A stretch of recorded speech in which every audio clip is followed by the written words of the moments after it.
work that we've been able to do together, right? The work that my team, the OSU team, the WSU team, our communities, along with obviously our new members now, the history that we are making by building a new Pac-12.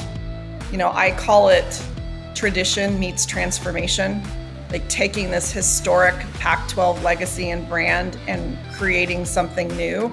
It has been invigorating and rewarding, and I cannot think of more important work to be doing.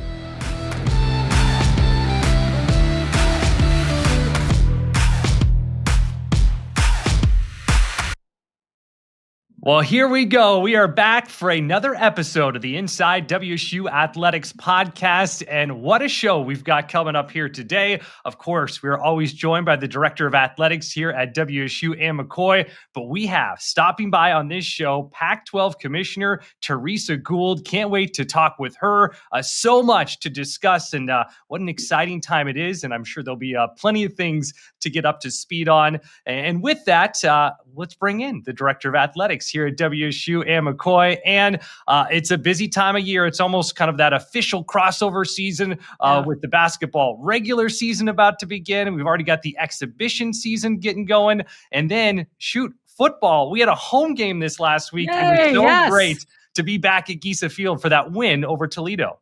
Oh my gosh, it was so good to be home. I think I'm not sure if we were happier to be home and the team or all of the fans who got to come out. And I felt like it was a good crowd. We had a great win against a really quality team with Toledo, and got to see our former administrator, who's their director of athletics there now, which was fun to catch up and kind of show him around a little bit. And yeah, it's so good. I mean, it was great to be there. And also to see the 2015 Sun Bowl guys come back, those that were able to make it. And just a fun weekend all the way around for sure. Yeah, well said. And I'm just thinking back too to the recent podcast that we had. For folks who haven't checked that out, go back and see our conversation with Luke Falk. Not only someone that makes Coug fans proud for what he did on the field, but what he's doing off the field now. I've got my own copy of his brand new book, and excited for him to be here with that Sun Bowl team, and then to kind of be synced up with really close to when his book got released. Yeah, very much so. It was a great opportunity. He had a chance to interact with a lot of our current student athletes and certainly some of his former teammates. And it's I don't know, weekends like that always remind me what a great thing being a Coug is, honestly, just to see that. And it's in a way like no time had passed, as people get together and just, really enjoyed it. It was a lot of fun. And I feel like reasonably well the weather held out, and really appreciate, the crowd that stayed and weathered once the weather didn't cooperate at the very end. But all in all, just really terrific. And then fun for people to head over to Beasley and watch some men's basketball and then women's basketball the next day, and all really good stuff. Yeah, I think that's a great transition into what has happened most recently. And for the fans that were in town, or for folks, of course, who are in the area, they had no lack of great Cougar athletic options between the football game. You mentioned that men's basketball exhibition later on Saturday evening, and then into Sunday, the women's basketball exhibition. So women's basketball, convincing exhibition win over Eastern Oregon.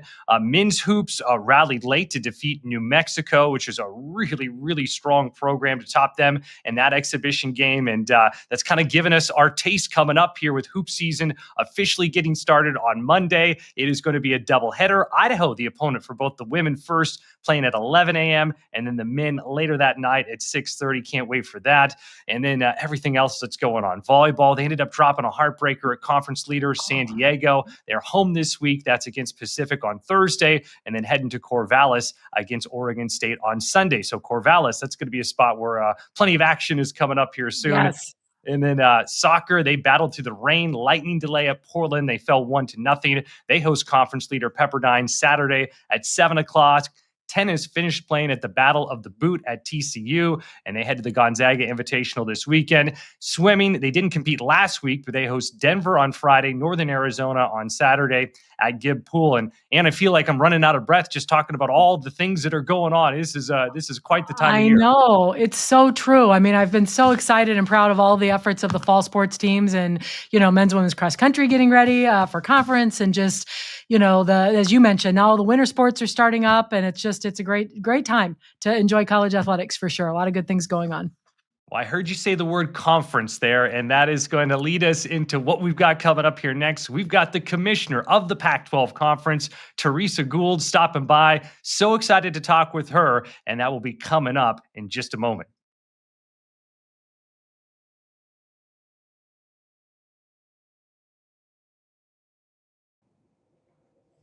Well, here we are, and we are so excited to bring in our guest on this week's podcast. And Ann, we'll let you do the introduction, but I know this is someone that you go back with a number of years.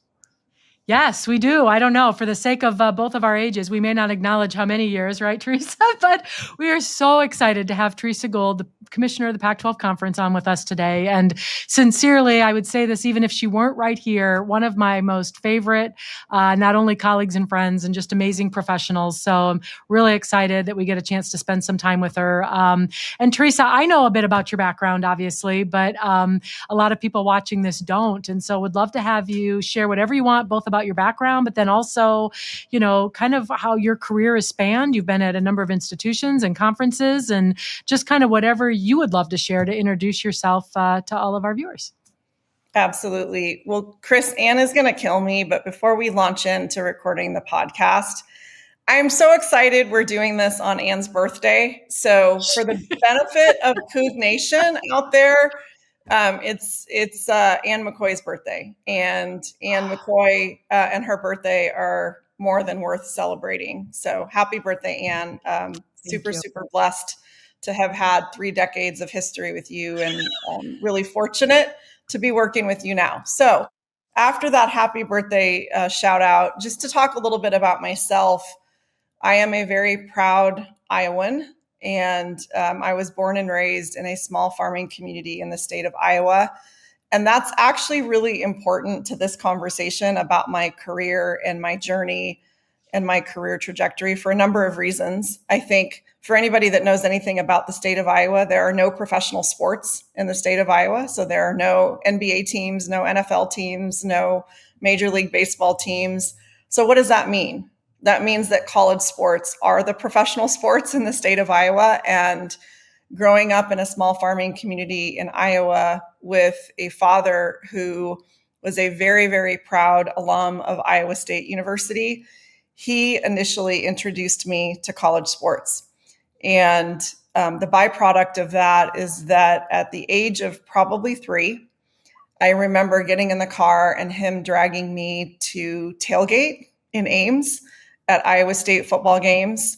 This will come full circle, Chris, because I think I mentioned to you that one of my first jobs in college athletics was working for Jim Walden when he was the football coach at Iowa State. So there's a great Coug connection there. But my dad started dragging me and my siblings to Iowa State games when I was very young. And we had the whole game day experience, tailgating, taking the nostalgic stroll across campus, all the things. I got to kind of witness the emotional highs and lows of how passionate my dad and my mom and all of their college friends were about Iowa State.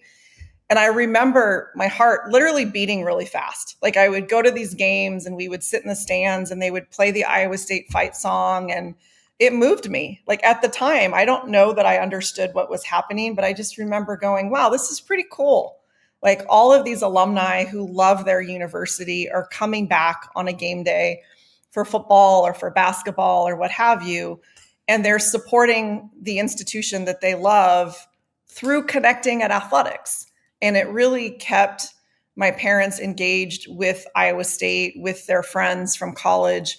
And I remember at the time thinking, wow, this is pretty cool. I want to be part of something like this. So kind of fast forward until I was in college and in the mid to late 80s. And I was an athlete in high school, was fortunate enough to play 3 or 4 sports, wasn't quite good enough to play at the college level. I thought I would give it a try as a walk-on women's basketball student athlete. That didn't work out so well, but it opened the door for me to work in the athletic department. And Jim Walden was the head football coach at the time, and I was able to have a number of positions within athletics. I was kind of a roving student, if you will, that, spent some time working on the football staff as part of the recruiting assistants, did a little bit in media relations, just kind of roamed all over the athletic department. And then when I graduated, it was at a time that the NCAA was really trying to encourage opportunities for women and people of color to get into athletics. And I was fortunate enough to get a grant to go do an NCAA internship at a small conference in Indianapolis in 1990. 36 years later, here I am. And, the journey has been incredible. During that 36-year period of time, I've been able to work in 3 different NCAA Division I conference offices at all different levels of Division I. I've been able to work at 3 different Division I campuses at all different levels of Division I. I did step out of athletics for a short period of time, worked for a subsidiary company of ESPN, experience that was really invaluable, particularly in the job that I'm in now, where media and TV rights are such a big part of it. And then I worked as a short stint at UC Davis after my time as athletic director outside of athletics as well. So incredible 36-year journey, a lot of incredible human beings along the way that supported me and mentored me. And I think all of that has prepared me for landing in this kind of crazy position that I'm in now. So Teresa, maybe talk a little more about, we got to know each other previously, but especially when you were working at Cal as an administrator and I was here at WSU, and, that role or others really perspective and how they've helped prepare you for the role you're in right now, or building what you want to build with a tremendous conference. Yeah, I would say the time that I had at Cal was really instrumental in terms of not just my professional development as a leader and an administrator, but also my personal development. It was, where I met my husband. It was where I kind of raised my kids, to be honest with you. And it was where I think I most connected to the mission of college athletics and the reason that we all exist. And having worked at Cal under, in my view, one of the best athletic directors I've ever been around in Sandy Barber, I had an opportunity to really develop as a leader and really understand how our work in this business directly impacts the trajectory of the young people that we're here to serve. And, in this climate that we're in, when everything around us is changing, NIL, transfer portal, everything about our industry is changing. What isn't changing is why we exist and why we're here. And I think my time at Cal really helped keep me rooted and grounded in that mission and understanding that the work that we all do, whether it's as a deputy athletic director at Cal or a commissioner of a new league that we're launching, everything we do is in support of the student athletes that we're here to serve. And it really helped me establish that why and that motivation for why I do the work that I do. And then I would say, because I was so fortunate to work with, again, one of the best athletic directors, I think, in the history of college athletics, and some of the best head coaches, Olympic caliber coaches, national championship caliber coaches, it really helped me in my own development as a leader and an administrator. And I feel very strongly now, working in a conference office and being a leader of the new conference that we're launching, that campus experience helps ground me in what campus life is like, what you all navigate on your campuses every day, and how the work that we do kind of supports and translates in your environment. Well, Teresa, you're a veteran administrator. You've seen college athletics and you've lived it from so many points of view and so many, just this great background that you have. I guess at what point did being a major conference commissioner enter the picture for you? Well, I'm not clear, Chris, that it was ever on my radar the way that it all unfolded, right? I mean, I think, if somebody would have said to me 3 years ago or 5 years ago that I would end up being the Pac-12 commissioner under these circumstances, I would have said there's no way that that's going to happen. So I'm not sure that this opportunity under these circumstances would have ever, been part of my plan. However, I would say the journey that I've been on prepared me for this. And the values that I have around why I do the work that I do prepared me for this. So I think the fact that I've worked in so many different conference offices and so many different campuses and have seen different levels of Division I and had a pretty broad portfolio of responsibilities has given me the versatility that I needed to maybe navigate the complicated environment that I've been in as commissioner. And I would also say that commitment that I have to supporting student athletes and the commitment that I have around building kind of trusting, credible relationships, I think are probably the reason why I'm in this position, quite candidly. I don't think under the circumstances where I was appointed, where I was transitioning 10 universities, transitioning 175 staff people, and being really given the important responsibility of forging a path for Washington State and Oregon State, I don't think just anybody could have come into that situation and navigated this. So I think my experiences prepared me, but I would also say my commitment and my values also prepared me to do the work the right way for all the right reasons. That phrase you used there, Teresa, forging the path, kind of transitions to the next question. What have the last 2 years been like for you? Chris, I get asked that question a lot, and I often answer it by saying the last 2 years have been invigorating and exhausting all at the same time. And I'm going to be honest because I'm with my friend Anne, and she knows how I would answer that question, and that's the truth. I think the work that we've been able to do together, right? The work that my team, the OSU team, the WSU team, our communities, along with obviously our new members now, the history that we are making by building a new Pac-12, I call it tradition meets transformation, like taking this historic Pac-12 legacy and brand and creating something new.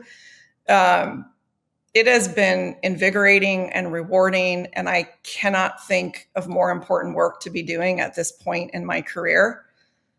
I'd be lying if I didn't say that it has been unbelievably exhausting. It's been a bit of a roller coaster, right? Just going back to, kind of the spring of 2024 and all the transition, and that was hard. It was hard. There's nothing about that you're prepared for on a personal level in terms of the relationships. And yet, on some level, all of that is erased by the excitement of the future that we now have for not only the student athletes at Washington State and Oregon State, but now the 7 new communities of student athletes that we get to offer a Pac-12 experience. With that excitement that you describe, how would you lay it out to WSU fans what the role of the conference office is? Yeah, the way that I think of it is I think the conference offices function in support of the universities that we work for, and we do work for our members, right? I always tell our team, we are in the membership business. So our stakeholders are the people on our campuses that we work for, the greater communities of our campuses.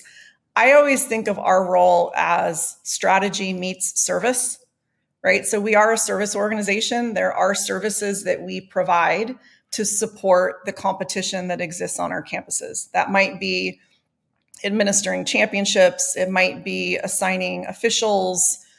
It might be providing rules education to coaches. There's a lot of service that happens from the conference in support of our member institutions. I actually want to lean into what I think is the more important piece, which is the strategic piece, particularly now as we're building a new Pac-12. In order for us to meet the aspirations for this new league, we have to be really strategic around who we're going to be and how we're going to get there, right? Keeping the end result in mind. What is our strategy to get there? And I think we have a massive advantage in the fact that we are building a new league, because the strategy part and doing things differently and being really intentional and strategic about building the new Pac-12, we have a blank slate that no other conference has. We get to start over with this legacy traditional brand and make it something new and modern to meet the current needs of our members. So I think of us as, service meets strategy. That's how I think of the role of a conference office. So Teresa, July 1, 2026, like it now is feeling more and more like around the corner, which is so exciting. What are you most excited about for that day? That is the easiest question that I ever get. And because the answer is really simple, I'm excited about competition. And I will say that, with all love and admiration and respect for the Cougs and the Beavs and what we have going on right now, we don't have Pac-12 competition, right? And so there are times that during basketball season, I am a Coug and Beav fan, and I'm following our other 7 programs diligently. And even now on football Saturdays, I'm following, our schools across 3 different conferences and all of that. It will be nice starting July 1 to have 9 programs across 18 sports and actually have competition and have championships. There is nothing more rewarding than showing up at a Pac-12 championship, being with our student athletes and delivering a memorable experience and handing out awards and actually feeling what they're experiencing. It's such a tremendous motivator and such a tremendous reward. And I miss that because during this grace period, we don't have that the way that we normally have that. So I'd say when we turn on the lights, the thing I'm the most excited about is handing off the first Pac-12 championship trophy. And I mean, speaking of, competition, a lot of depth in all of the sports that the Pac-12 will be offering going forward, but maybe spend a minute talking about the metrics of football and basketball and how those are going to stack up with other conferences in the country. Yeah, we talk a lot about the new Pac-12 and use the phrase like we're a top 5 conference. And when we look at measurable metrics around success and competitiveness of this new Pac-12, we're really looking at current metrics since NIL and the transfer portal era. And I think that's really important. And I think a lot of conversations that happen nationally, people want to go back and look at the last 15 years or 20 years or whatever, and it's not really relevant anymore. Like we need to look at the most recent era of this new world of college athletics that we're in. And when you look at postseason football and where we've been in terms of overall winning percentage, CFP participation, rankings, all those things, this compilation of 8 football playing members have been a top 5 ranked conference across the country. On the men's basketball front in particular, you look at last year's NCAA tournament and half of our members were in the NCAA tournament. And I really think our men's basketball league is going to be a monster, and I'm super excited about that. And then there are so many other sports, whether it's women's basketball, volleyball, soccer, there's so many other programs where when you look at the competitive history, we're going to be a force to be reckoned with, and we're going to put people on notice nationally about the competitive aspirations and track record of this league. Teresa, you've had a lot on your plate, but one of those big things has been securing TV partners. What would you say goes all into that? Yeah, it's been an interesting process, Chris, because unlike any other conference, we launched our media rights sales process from a different starting place from any other league. And what I mean by that is we went out into the marketplace with no incumbent partners, meaning we weren't under contract with any other partners, right? So no incumbent partners. We didn't have predetermined packages. So it wasn't like, here's what the different iterations of packages and inventory look like. And we didn't know how many members we were going to have. We didn't know how much inventory we were even going to have to sell. So it was a very kind of unprecedented process for us that started, I'm going to say probably in December, like late fall, early winter. But it was a really rewarding process because I think it validated when I went back and met with all of these potential media rights partners, it validated what I already knew and the reason that we are building this new Pac-12, which is the Pac-12 brand, the Pac-12 history matters, not only in our business, but in the commercial marketplace and in the media rights industry. I heard time and time and time again from potential rights holders that the Pac-12 means something to them. There's a brand relevancy. There's a recognition there, not only of the conference brand, but of our 9 member institutions that really made a difference in our conversations. And I think when the final packages are all announced, I think it'll be really clear to the world that the amount of coverage that we're getting, the amount of reach that we're going to get to fans all over the country is going to be representative of the strength of the brand. And what we heard in this really unusual media rights sales process where we kind of had to build it as we went along, unlike most conference media rights processes.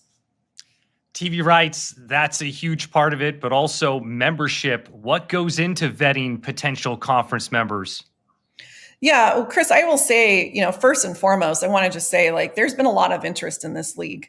When we made the initial announcement a year ago in September, there were a lot of prospective institutions that proactively reached out to us to say, we want to be part of the future of this new Pac-12. And that was really validating to me as well. But what I would say in terms of what goes into it, I think our athletic directors, our presidents are very aligned on what we're looking for.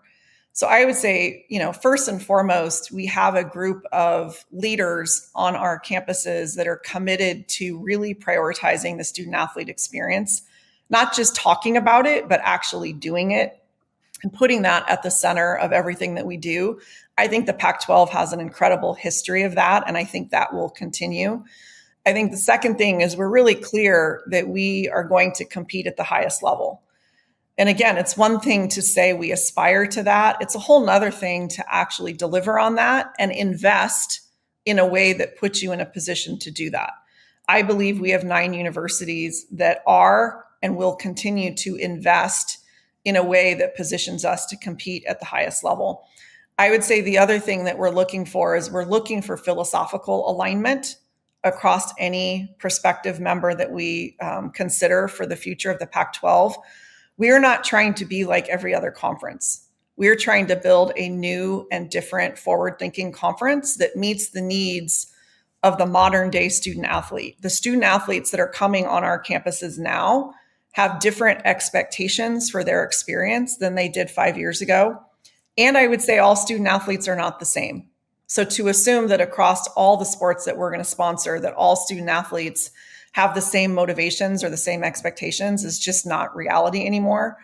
And so when we think about new members, we are looking for members who want to compete at the highest level, who put student athletes at the center, who have philosophical alignment about being a forward-thinking, bold, aggressive, new, and modern conference. Yeah, I mean, Teresa, that's a lot. I think you're right about the student athletes and everything that they're looking for and how things are different. And what about the fans? You've been out a ton to the campuses and out about nationally and just been really present and just representing the Pac-12 going forward. And what are fans telling you that they want from the new conference? I mean, whether it be our fans or any of the schools coming in or just college fans in general. Yeah, I would say that's one of the other aspects of really, really strong alignment across our 9 campuses. And I have been able to be out on all 9 of our campuses, and I have engaged with fans. I love going to the RV lot in Pullman on game day, and I've had an opportunity to tailgate across a lot of our campuses and be at different sporting events and hear from a lot of the most passionate, loyal fans across all of our campuses.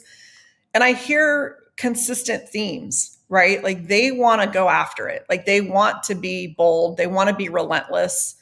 They want to really fight. And what I mean by fight is they want to continue to elevate this league and, kind of take on the status quo and challenge the status quo in a way that positions us to not only be successful, but to differentiate the new Pac-12 from all the other leagues. I think there's a grit and a feistiness about our 9 institutions. And you look at some of the competitive success, you certainly look at what Gonzaga has done right up the road from WSU. You look at what Boise has done, and there's definitely a grit there and a relentlessness that has led to the DNA of those programs. And I think what I'm hearing from the fans is they want the league to be about that. Well, Teresa, I know you have so much on your plate and so much you're trying to do. So we really appreciate you spending as much time as you have here with us today. I know our fans will really appreciate hearing from you. And the RV lot guys, they love their folks. They love having you out there as well. The Cougs always love it when you come to visit, but we can't thank you enough. So It's always a pleasure. I love being in Pullman. I love your community. And I told my team after being up there in September, I always come back from a visit to WSU really energized and feeling very much supported and very much appreciated. So there's one thing I want to say to Coug Nation. It's like, continue to support your programs. And I certainly appreciate and have felt all the support that I've gotten from your community personally. What a great conversation. Again, we can't thank you enough for the time. And that will do it for this edition of the Inside WSU Athletics podcast. Thanks so much for tuning in. And as always, go Cougs. Cougs. Go Cougs.